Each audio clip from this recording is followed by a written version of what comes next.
All right, let's start this deep dive with a situation that I think everyone knows all too well. Oh, for sure. This one is universal. It really is. You walk up to someone, maybe a colleague you don't know that well, and you use that one line that all the textbooks told you to use. Hello, how are you? Exactly.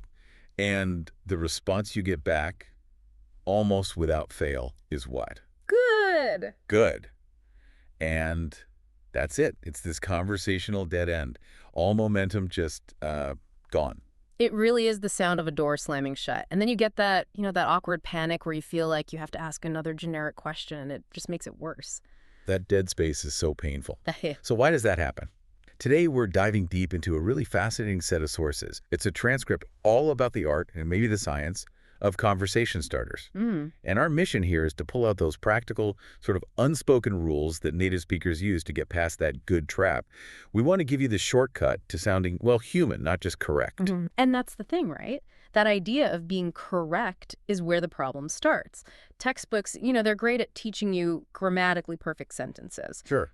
But what these sources we looked at show is the big missing piece: context. You can be 100% right with your grammar and still, completely fail to start a real organic conversation. Okay, let's unpack that right away.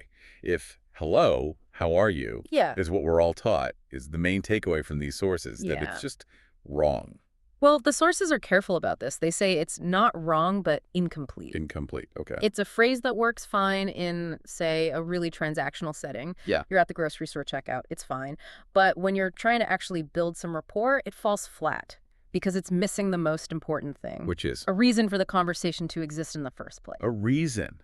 Wow. That's a huge shift in how to think about it. It makes you realize conversations aren't just like strings of words. They're reactions to something.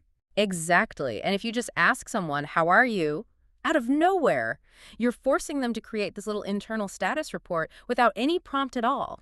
Which leads right into what the sources call the interview trap. I found this part fascinating. Yes. Think about those three classic awkward questions. How are you? What do you do? And where are you from? The trifecta of uncomfortable small talk. Right. And they feel like an interview because they demand data points. It creates what the sources call an asymmetrical information exchange. I love that phrase, asymmetrical. One person is just giving out personal data and the other is just taking it. You've got it. The spotlight is entirely on the person being asked. It puts them on the spot immediately. The sources really stress that native speakers instinctively try to soften conversations first. We avoid that Q&A format because it feels like an interrogation. Okay, but I have to push back just a little bit here. Surely, how are you? Still works sometimes, right? I mean, are the sources saying you should never ask it? That's a great point, and it gets to a key nuance. Yes, of course it works if the context is already there, if the relationship is high frequency. Like with your partner or a close coworker you see all the time. Exactly. Then it's just efficient shorthand. But with strangers or people you barely know, where the context is low or zero, that's when it defaults straight into the interview trap. So the issue isn't really the words themselves, it's the structure. It's starting with a question when there's no shared context to support it. That's the core problem. So if we're supposed to avoid that direct Q&A, how do native speakers actually start these conversations then? According to the material, what's the alternative? This is really the secret that the sources unlock, and it's actually incredibly simple. Native speakers almost always anchor the conversation in something real. Something real. They start with shared reality. Shared reality. So Yeah. you're shifting the focus away from asking about the person Yeah. and onto the environment you both share. Precisely. You're giving them a really low-stakes prompt that's based on something you can both see or experience. You're not asking for an internal report on their feelings. You're just commenting on the external world. The barrier to entry is suddenly so much lower. That makes so much sense. Hmm. You know, if I'm stuck in a long line and someone next to me says, wow, this is moving slowly, they're not asking me about my life. No. They're just inviting me to agree with a mutual, obvious experience. And the sources had some perfect, specific examples of this. Instead of that generic question, you might hear something like, This place is really busy today. Yeah. Didn't expect this big of a crowd. or you might compliment something you observe, which is very low investment. Like, that's a nice jacket. Or just, commiserate about something simple. Long day, huh? Yeah. And what's so brilliant about all of those is that they only need a simple reaction, not a deep answer. The conversation starts with the two of you sort of collaborating on a fact about the world instead of one person interrogating the other. It flips the whole structure. You're moving from a shared observation into a conversation, not just a Q&A. So we've established that shared reality is the foundation, but the sources went even deeper and actually boiled this all down into a practical, usable formula. Okay, this is the actionable part. This is the tool. How do we actually do this? The formula is 2 parts: observation plus small emotion. Observation plus small emotion. Let's break that down, because I think the combination there is everything. The observation is the anchor, the shared reality. Right. But that small emotion part feels like the real catalyst. An observation by itself can be kind of neutral, but the emotion makes it an invitation. That is exactly it. The observation is the fact. The room is cold, the coffee line is long, whatever. The emotion is your mild reaction to that fact. And the word small is doing a lot of work there. The sources suggest keeping the emotion really mild, like slight surprise or minor frustration. It minimizes the risk, It doesn't require a big social investment from either person. So you're not going in with, I am in a state of absolute despair over the length of this queue. Exactly. That forces the other person to become your therapist. But if you just say, man, this line is barely moving, all they have to do is agree. It invites collaboration, not emotional labor. Okay, can we walk through those examples from the sources again, but using this formula, connecting the observation to the small emotion? Absolutely. So let's take the first one. Observation. It's freezing in here. Small emotion. Mild discomfort. The formula is right there. You state a fact about the temperature, and you attach a tiny, relatable feeling to it. And the other person probably feels it too, so it's an easy, I know, right? Yep. Or something more positive. Observation. This coffee is surprisingly good. Small emotion. Pleasant surprise. That immediately opens the gem for them to comment on it or ask what you got. Right. It creates a new path forward in the conversation. And one more, maybe for work. Observation. That meeting felt long. Small emotion. Shared fatigue, or maybe relief that it's over. You've just turned a simple fact about time into a little moment of solidarity. It's an immediate connection. And when you use that formula, observation plus small emotion, the other person just reacts naturally.